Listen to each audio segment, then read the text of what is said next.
everyone, today we will study principle of checks and balance in American Constitution. तो checks and balance का मतलब है क्या कि how one organ of government keeps check on the another government whether they are doing something wrong or right, and balance of powers means legislative, executive and judiciary. All the three organs of government has balance in between their powers. Okay, so powers, a scholar has said, power corrupts the man and absolute power corrupts him absolutely.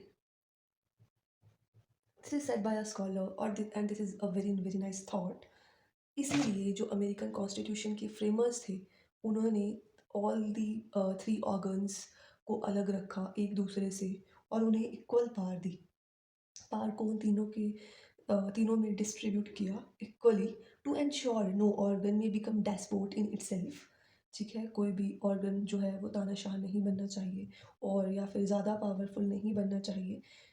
और principle of checks and balances by which they try to create balance with two organs of government imposing check on one organ to ensure कि जो हर organ है वो independently work करे। जैसे हम देखेंगे कि जो लेजिस्लेटिव है उस पर कैसे एग्जीक्यूटिव एंड जुडिशरी चेक रख सकती है, कैसे एग्जीक्यूटिव पे लेजिस्लेटिव और जुडिशरी चेक रख सकती है, कैसे जुडिशरी पे लेजिस्लेटिव एंड एग्जीक्यूटिव चेक रख सकती है।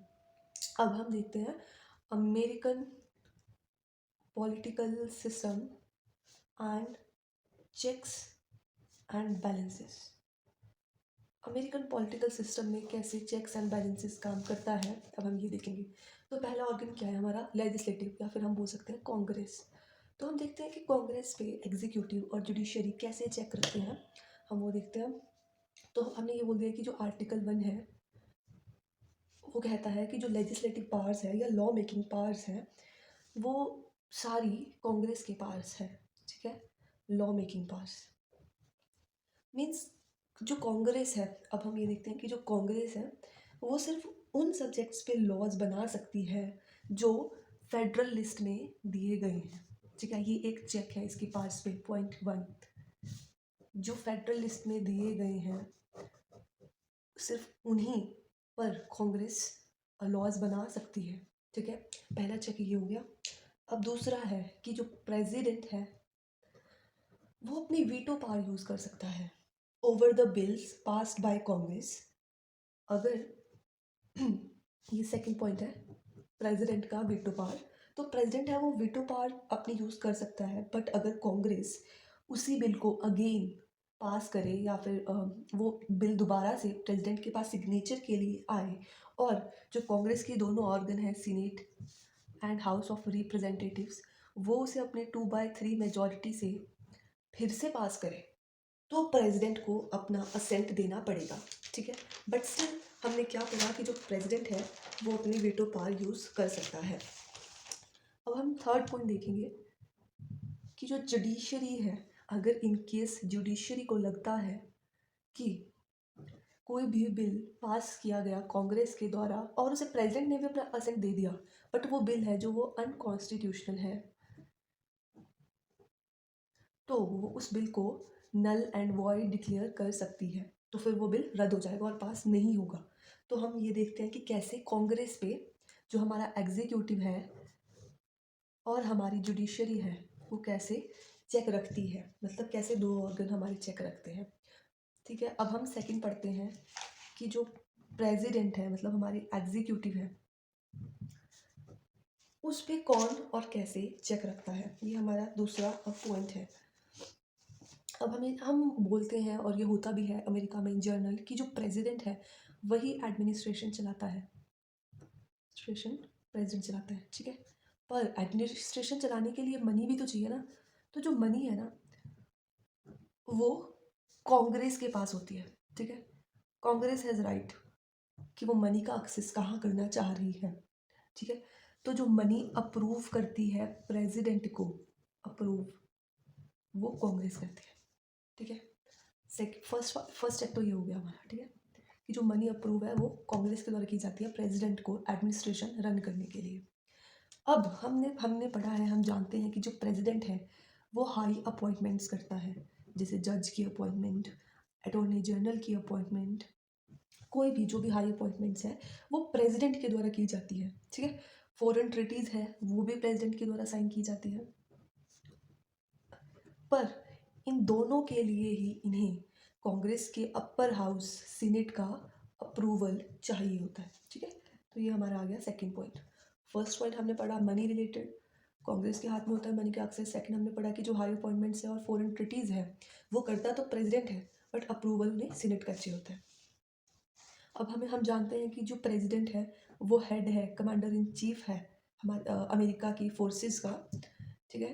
पर जब when it comes to declaring war और पीस, तो ये जो काम है वॉर एंड पीस डिक्लेयर करने का ये कांग्रेस करती है। ये president can not declare war और पीस विद एनी कंट्री। तो ये थर्ड चेक आ गया प्रेसिडेंट पे। तो ये तो हो गया कि हमारा लेजिस्लेटिव कैसे चेक रखती है, ये भी लेजिस्लेटिव चेक रखती थी मनी मेकिंग पे, ठीक है। सीनेट ये भी लेजिस्लेटिव का चेक है, ये भी लेजिस्लेटिव का और ये भी लेजिस्लेटिव का। तो तीन तरीके से, तीन वे में जो प्रेसिडेंट है उस पर लेजिस्लेटिव अपना चेक रख सकती है। फोर्थ हम बोल सकते हैं कि अगर उन्हें लगता है कि president is doing something wrong, तो जो सीनेट है वो इन्वेस्टिगेशन कमेटी भी बिठा सकती है प्रेसिडेंट के अगेंस्ट उनके एक्ट्स को इन्वेस्टिगेट करने के लिए, ठीक है। इन्वेस्टिगेटिंग कमेटी कौन बिठा सकती है? सीनेट, ताकि प्रेसिडेंट के एक्ट्स को इन्वेस्टिगेट किया जा सके। ये फोर्थ पॉइंट। और हमारा फिफ्थ पॉइंट आ जाता है कि अगर प्रेसिडेंट ऐसा कोई एक्शन लेता है जो जुडिशरी को लगता है कि ये गलत है या ये कॉन्स्टिट्यूशन के अगेंस्ट है, वो उसे इलीगल और अनकॉन्स्टिट्यूशनल डिक्लेयर कर सकती है, ठीक है। इलीगल या अनकॉन्स्टिट्यूशनल। तो इस तरह से जो हमारी जुडिशरी है वो चेक रखती है। 4 पॉइंट्स हमारे लेजिस्लेटिव के हैं, फिफ्थ पॉइंट हमारा जुडिशरी का है। थर्ड पॉइंट है कि कैसे लेजिस्लेटिव एंड एग्जीक्यूटिव जुडिशरी पर चेक रखते हैं। जुडिशरी में आ जाता है हमारा सुप्रीम कोर्ट और अदर इन्फीरियर कोर्ट्स।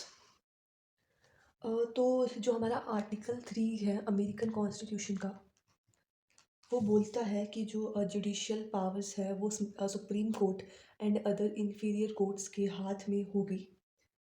जो जज है सुप्रीम कोर्ट का वो अपॉइंट किया जाता है प्रेसिडेंट के द्वारा। प्रेसिडेंट अपॉइंट करता है सुप्रीम कोर्ट का जज, बट उसके लिए उसे प्रेसिडेंट को भी अप्रूवल चाहिए होता है सीनेट का, ठीक है। जो प्रेसिडेंट साहब होंगे उनको भी अप्रूवल चाहिए सीनेट का जज को अपॉइंट करने के लिए। और वो ऐसे ही किसी को जज अपॉइंट नहीं कर सकते, उसमें वो कैपेबिलिटीज़ होनी चाहिए, तभी वो जज को अपॉइंट कर सकते हैं।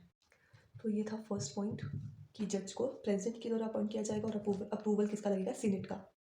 सेकंड पॉइंट देखते हैं, जो जज की पावर्स होंगी ना, जज के पास कोई भी पावर है या उनकी सर्विस ऑफ कंडीशन क्या है, मीन्स उन्हें क्या अलाउंसेस दिए जाएंगे, उन्हें क्या सैलरीज दी जाएगी, कितने सर्वेंट्स होंगे, and all this is decided by और फिक्स्ड बाय कांग्रेस, ठीक है। ये हो गया सेकंड पॉइंट। इनकी पावर्स पे चेक है ये भी कि जज क्या क्या जज करेगा, उसकी क्या स्ट्रेंथ है, ये सब। अब नेक्स्ट है कि सबऑर्डिनेट कोर्ट्स होती हैं, जैसे हाई कोर्ट होगी या लोकल कोर्ट्स होती हैं जो हमारी, वो वो कांग्रेस के द्वारा एस्टैब्लिश की जाएगी।